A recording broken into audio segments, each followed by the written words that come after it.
A lot of genres are instrumentally conservative. For instance, salsa and blues music haven't undergone significant changes for decades. However, this is not the case for dancehall instrumentals. The genre has evolved from slightly modified renditions of reggae classics in the early 80s to custom theme-oriented, multi-layered productions in the mid-2000s. This evolution has provided producers with the opportunity to showcase their creativity through the incorporation of new timbres, melodies, and rhythmic patterns. Furthermore, it has enabled them to synchronize their instrumentals with the often violent and intimidating reality of their surroundings. This video will elaborate on that. Hello, welcome to the Botengu channel. How can I describe my content? Well, when I'm not making videos about music theory or of myself playing, I am using this channel as a way to reflect on what makes black musical cultures similar and also what makes each of them unique. Do not hesitate to like, comment, and subscribe if you want to see more. In December 2009, at the Jamboree in West Kingston, a historical moment unfolded as DJs Movado and Vibes Cartel shook hands on stage. This gesture marked the resolution of a feud that had persisted for over 2 years. What added irony to the situation was twofold. First, some of the songs performed during the reconciliation were notably violent, commonly known as gun tunes or war tunes, within the dancehall environment. The second layer of irony lay in the event's sponsorship by the ruling party, the Jamaican Labour Party, and the involvement of Christopher Dudas Coke, leader of the Shower Posse, a notorious drug gang. Both entities had played significant roles in the violent incidents that had erupted on the streets of Jamaica.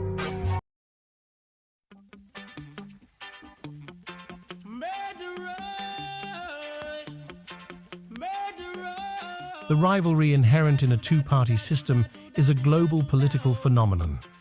What distinguishes Jamaican politics is the close association of both parties with street gangs. Since the 1960s, the two historical parties have employed gang leaders to secure votes from specific neighborhoods. In return, politicians turn a blind eye to the activities of these gangs, which in turn strive to maintain or expand their influence in certain areas. During the Cold War, the right-wing Jamaican Labour Party, JLP, allegedly received support from the CIA, while the left-wing People's National Party, PNP, purportedly had backing from the Soviet Union and Cuba.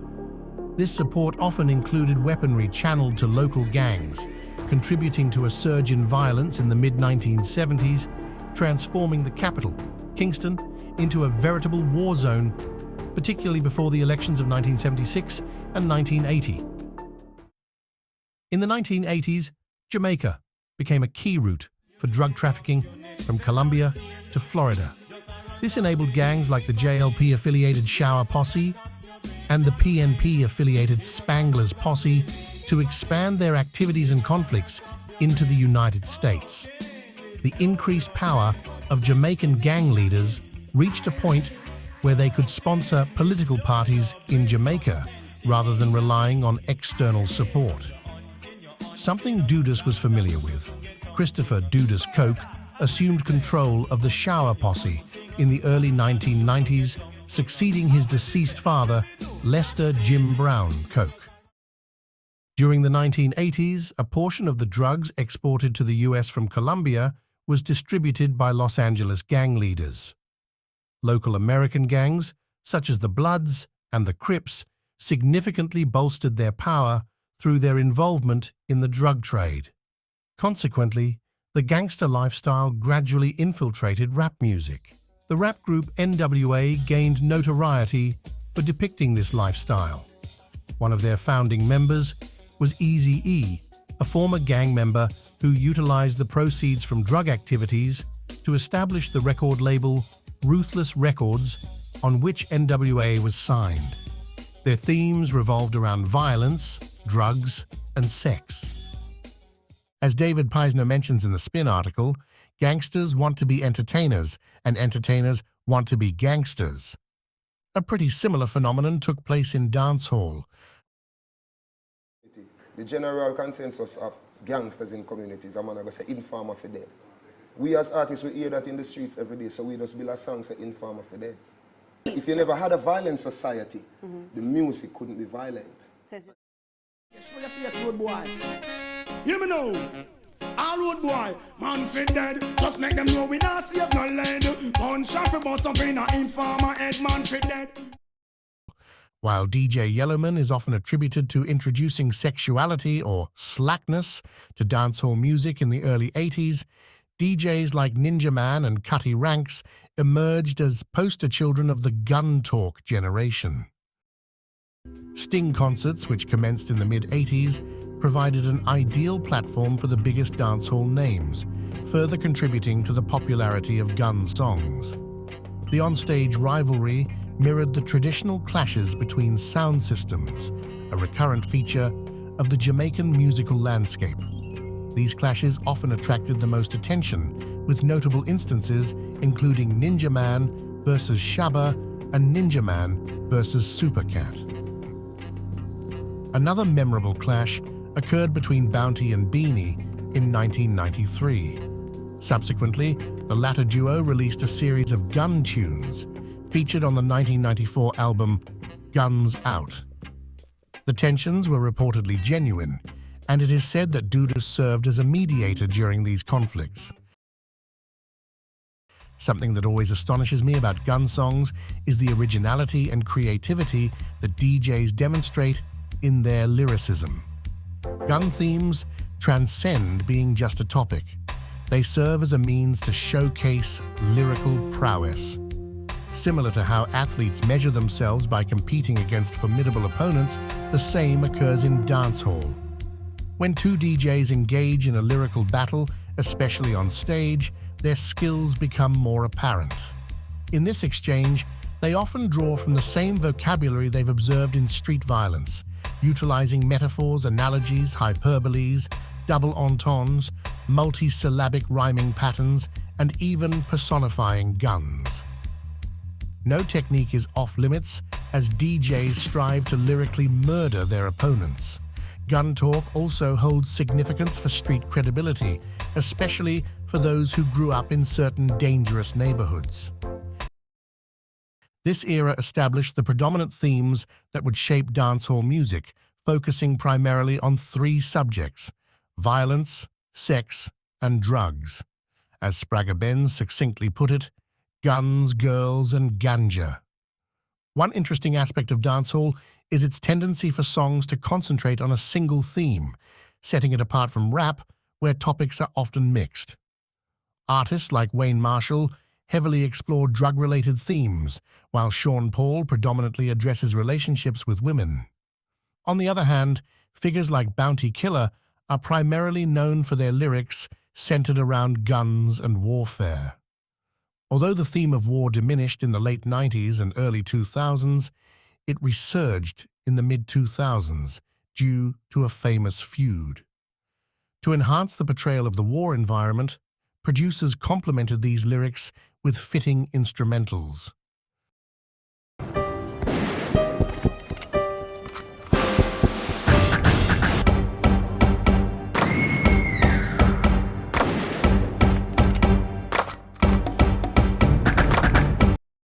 The rhythm concept, derived from the word rhythm, refers to an instrumental on which multiple MCs, or DJs as they are called in Jamaica, take turns toasting.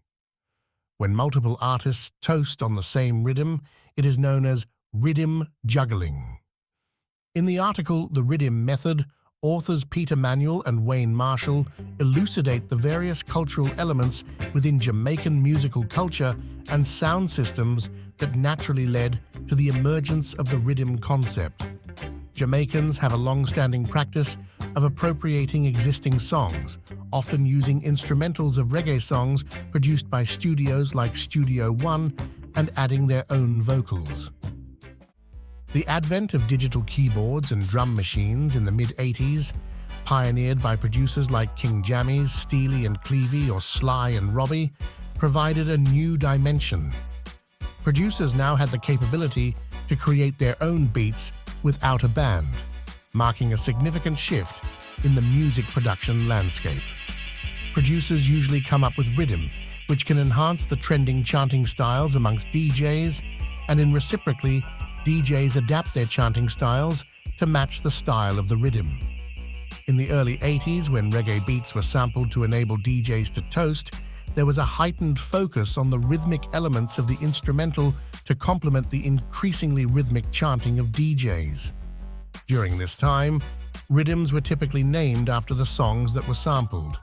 In the early 90s, during the widespread adoption of digitization, the created rhythms were characterized by a fast pace and predominantly centered around percussions rather than melodies. Producers like Dave Kelly, among the first to write lyrics for DJs, and King Jammies, who actually produced the beats for the album Guns Out with his son, played a key role during this period. Rhythm names were increasingly chosen by producers based on the emotions they evoked in the listener. Additionally, there was a distinct separation between smooth reggae and hardcore dancehall instrumentals, with notable contributions from Steely and Clevie and Sly and Robbie. In the late 90s and early 2000s, rhythms became more melodic, and the themes often revolved around sex and partying, with notable figures such as Sean Paul, Beanie Man, and Mr. Vegas, alongside producers like Tony Kelly, Dave's brother, and Jeremy Harding. Some rhythm names were derived from a feature of a song, such as the buzz rhythm, possibly named for its buzzing bass line, the lightning rhythm, due to the underlying sound effect throughout the soundtrack, and the liquid rhythm because its timbre reminded listeners of air bubbles in a liquid within a container. The themes that dominated dancehall from the mid-2000s to the late 2000s were significantly influenced by Bounty Killers group Alliance and the lyrical feud between two of its original members, Mavado and Vibes Cartel. These artists represented their respective childhood neighborhoods, which came to be known as Gully and Gaza. During this period, dancehall fans observed a notable rise in the number of war rhythms, instrumentals that conveyed a sense of tension, aggressiveness, and danger. Several elements contribute to conveying these feelings, particularly through sound effects. Many war rhythms feature gunshots, gun clocking, rifle shooting rounds, bombings, or ringing bells. This is notably evident in rhythms like Detonator and Revolution, the latter being the work of the late Arif Cooper, son of Michael Cooper, a renowned reggae producer and former member of Inner Circle. The drumming patterns frequently mirror those heard in military marches and parades. This is evident in the military rhythm, produced by Christopher Birch, the battlefield rhythm, produced in part by Lloyd John Jammies, son of King Jammies mentioned earlier, and the gang war rhythm produced by Trevor Baby G Jammies, another son of King Jammies. Another set of parameters involves the melodies used. Producers often incorporate minor chords to convey anxiety, employing theories akin to tension and suspense music found in horror movies' soundtracks. In other words, they may utilize dissonant chords and intervals, employ scattered short phrases, and create a harmonic crescendo effect, resulting in darker melodies. In my belief, this is what distinguishes dancehall producers like Arif Cooper from rap producers, for instance. These dancehall producers leverage their musical knowledge as instrumentalists to evoke specific emotions rather than relying solely on sampling. This is evident in instrumentals such as the Anger Management Rhythm, produced by the trio Daseka, which has been extensively utilized in Sting clashes. Similarly, the Power Cut Rhythm and what is commonly referred to as the Dark Series Rhythm, including the Dark Again Rhythm, the After Dark Rhythm, the Darker Shadow Rhythm, and the Shadow Rhythm all serve as examples. Many of these rhythms were employed as backing tracks for diss songs exchanged between members of the Gaza and Gully camps. Stephen McGregor, still in his teens at the time, produced all 5 rhythms and is the son of the famous producer and reggae singer Freddie McGregor, highlighting the familial nature of music production on the island. Stephen, also known as the Genius, expressed his concern with Cartel and Mavado consistently being the focal points on the rhythms he produced. While this concentrated attention on the 2 competitors, it simultaneously overshadowed other artists featured on the rhythm. However, Stephen acknowledged that the rivalry between Cartel and Mavado brought more fame to the rhythm, providing an opportunity for other featured artists to benefit from the conflict. Throughout the war, Stephen maintained neutrality and did not take sides. In contrast, Not Nice, the producer of the Fight Fee War rhythm, exclusively created rhythms for the Gaza side. What is intriguing is the impact these rhythms have had on the themes that DJs choose to voice on them. Attempting to discuss peace and love on a rhythm with gunshot effects can be challenging. This might discourage some DJs, prompting them to look elsewhere for instrumentals. Another noteworthy aspect arising from the combination of war rhythms and rhythm juggling is that even when artists address topics other than war, they often adopt a violent manner to align with the tone set by the rhythm. Unlike slow reggae instrumentals where artists speak about sex in a sweet and romantic manner, on war rhythms, sex is portrayed in a brutal light, akin to stabbing and firing gunshots. It's not coincidental, in my opinion, that the emergence of daggering coincided with this period. Daggering is a dance that simulates the sexual act but exaggerates its violent aspects. Many daggering songs were on rhythms that also featured war songs. For instance, the rhythm Beauty and the Beast contains 2 songs I've enjoyed: Daggeration by Brahma and the war song Shot a Bus by Cartel's acolyte, Black Rhino. Therefore, the war rhythm does more than just establish a theme. It sets a tone or pace. Even if you don't discuss a violent topic, you are likely to address it in a violent manner. In 2010, 1 year after the peace concert between Mavado and Cartel, Christopher Koch was arrested in Kingston. The leader of the Shower Posse gang, considered one of the most violent units operating in the US during the 1980s, was wanted for extradition to the US. He did not surrender easily. A war erupted, and dozens of people were killed when Jamaican police forces stormed the notorious Tivoli Gardens, the stronghold of the drug lord, where some of his supporters had erected barricades. I'd like to emphasize before concluding this video that I am against all forms of violence, especially physical violence. As we have witnessed in many sting clashes, verbal aggression often serves as a precursor to physical altercations. Nonetheless, it's interesting to note that many gun-themed songs are not widely recognized outside of Jamaica. The biggest song that I ever get in the history of my career, it's never a bad man song. No, the song will go up on Billboard or Ramping Shop. Right. And the other song that I get the big rotation in America, UK and Europe are songs like Ramping Shop, songs like Cartel Completely, songs like Virginity, songs like Clarks. They are never the gun lyrics. One reason could be that foreign audiences may not fully resonate with the theme of violence. Another, more straightforward reason is the language barrier. When DJs sing about guns, they often showcase their lyricism, but also tend to deliver their toasts at a rapid pace, making it challenging for foreign listeners to comprehend. In general, foreign audiences seem more inclined to embrace the image of Jamaica as the home of laid-back, weed-smoking, and sexually liberated partygoers. They may not readily associate the island with the more complex narrative of sophisticated gun lyricists, drawing inspiration from the troubling reality of drug lords and politicians turning their country into a war zone. As I like to say, While the war led by the drug lords has successfully been exported, the rhythm of war has not.